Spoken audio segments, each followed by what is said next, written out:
Hello and welcome to Clay to Canopy, the show where I attempt to make just about everything from the ground up. And welcome to my insanely messy, chaotic studio right now. It's been a while. I have not checked in quite some time. I haven't released a very full video in, it's at least been 8 months probably. 4 months since y'all have seen my teaser video, and I just wanted to come check in, give you an update, and give you a look firsthand at my soon to be launched new furniture line, Kindle and Kennel, my cat furnishings line.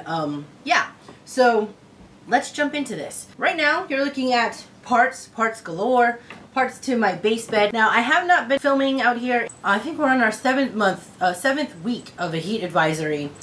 And yes, it's California. Yes, we get heat, except that this season has been an insane amount of humidity, which we don't normally get here. Usually it's a dry heat. And why the heck am I telling you about this in the first place?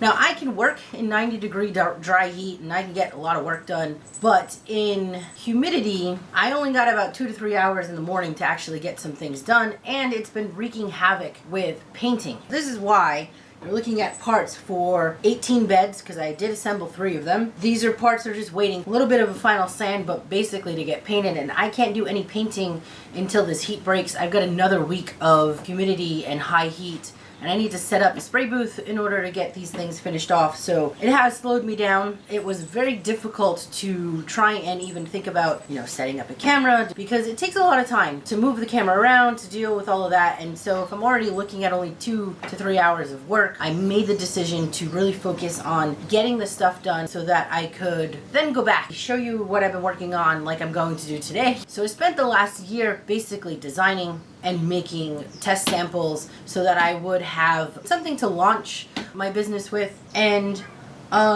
so enough waffle. I'm going to take you on a journey. I'm going to do some narrating of some photographs that I've been taking along the way and show you what I'm going to be launching for this new line. In December 2025, I took a discarded spindle chair, chopped it apart, added some bits, stitched up a mattress, a fitted sheet, a quilt, and suddenly Kindle and Kennel was born. I absolutely love to sew. It's actually one of my greatest outlets. So I spent the rest of my winter break stitching up these adorable little cat quilts. My cats love to lay on fabrics, and I wanted to make cute little quilts that could accompany the beds. But it wasn't long before I realized that it was just not going to be practical time-wise, particularly if I'm trying to run a business offering affordable goods. I really didn't want to lose the quality of handmade. That was a big part of what this line is meant to be. And so I spent the spring experimenting with various bed styles and themes with the thought of efficiency as far as construction goes.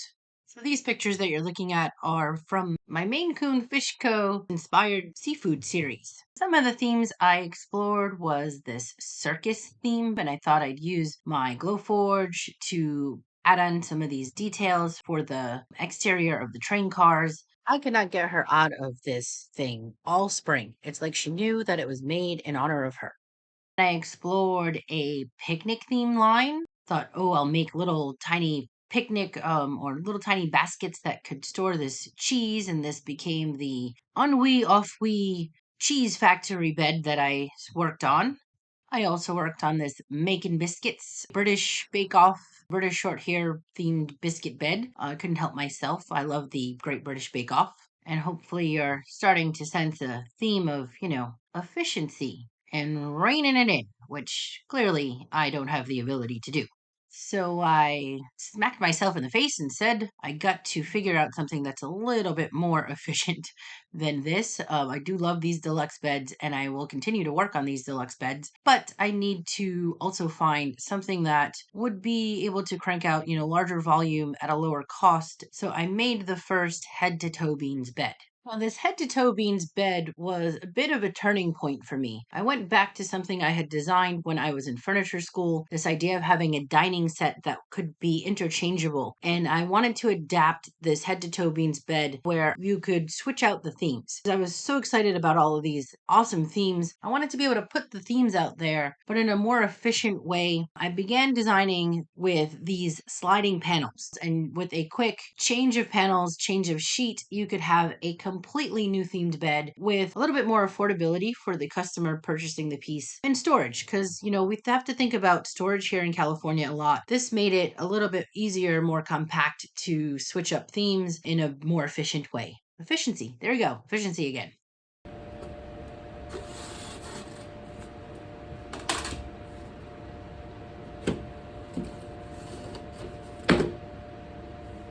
So I did purchase a brand new, something bit me. I'm like, yes, it's definitely, there's mosquitoes out here. Along with the humidity come a crap ton of mosquitoes.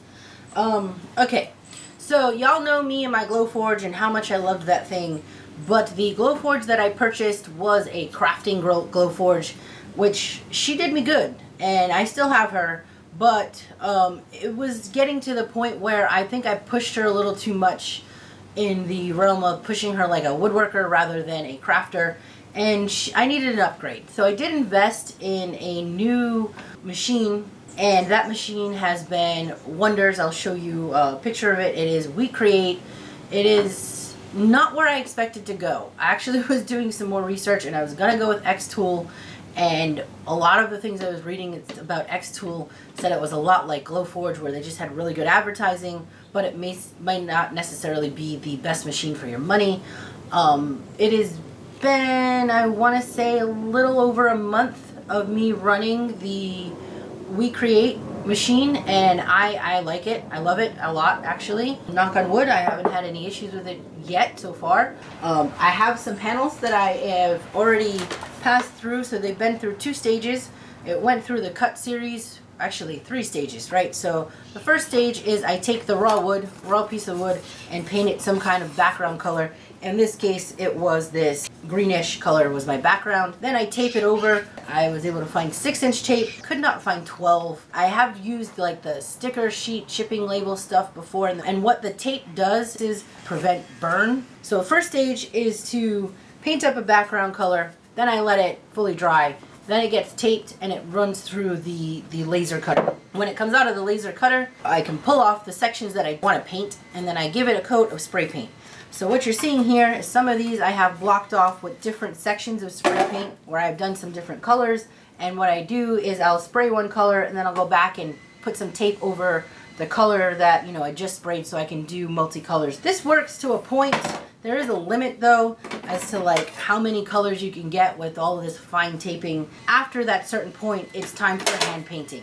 And this guy, I've hand painted the coloring in the cat because it would be way too difficult to try and get in there, try to tape off all of the little bits of the fur and whatnot. So the third round is hand painting on some. So I decided that I'm gonna have different levels of panels, and if there's like a one shot and I just have a 2-tone with no additional painting, it still takes time. I still have to tape off.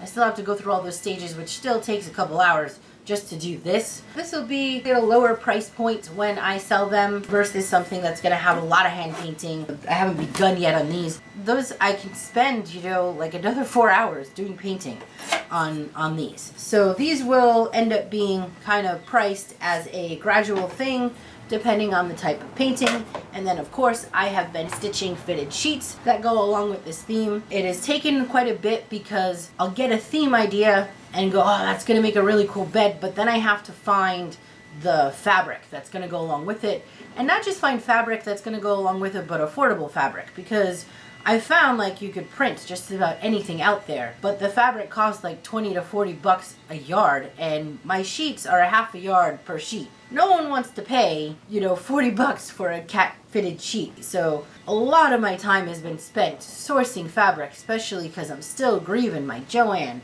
and finding places that I can go to find things that are going to be unique. I still want the line to be unique. I want the things I offer to be not really one of a kind, but small run, small batch, so that when you purchase something, it's artisanal. I don't know. There's something about the hand in that and the uniqueness of that really appealed to me in launching this line. I wanted to show you this guy. This is in progress. It is not there yet, but I'm really proud of this make. I don't know if you can tell what it is. This is the back side of it because I did put in a drawer for some storage. The awesome thing about this is that it's probably, I want to say 90% done fully on the laser cutter. So I designed all the files myself. figured out where I wanted the cuts to be, and then I cut them all on the new laser, and I even put in, a bridle joint for this drawer, the curve, all of this, and I have some in progress shots. This is all plywood that I bent using the laser to cut the notches and give me, like, well, I guess they call it live hinges for the cut. And this side is going to have this. Maybe you can tell what it is now. The mattress goes up here with some vegetable themed veggies to go up here. I suppose it could be flowers too, right? This is my garden cattle feeder, things that were designed to like feed horses. People have been using them for planters. So I was thinking about garden theme, it goes along with those panels. So I have like panels that match the head toe beans bed, but then I also have these deluxe beds that are themed to this. And I have cat toys out of felt veggies and things that I'm working on. This is ode to the skunks that come around. I have a couple of skunks that have been hanging out at the garden. One we called Kitty and the other one Cat because they act like cats. We see them nosing around. This is my ode to them. I've been fairly active over on Instagram and Facebook with posting some pictures of things that I've been doing, mainly because my aim was to actually do pop-ups. I was eventually going to set up a website, but my goal was to just do some pop-ups. But in order to do the like really artsy, boutique-y style type of pop-ups that I wanted to get into, you needed to have a social media presence. Today is August 23rd. I was going to do a pop-up September, one October, and one November, and then maybe do a couple pop-ups in the spring. However, I'm rethinking that plan now because there was a lot of people asking for more information, and I made the decision to skip the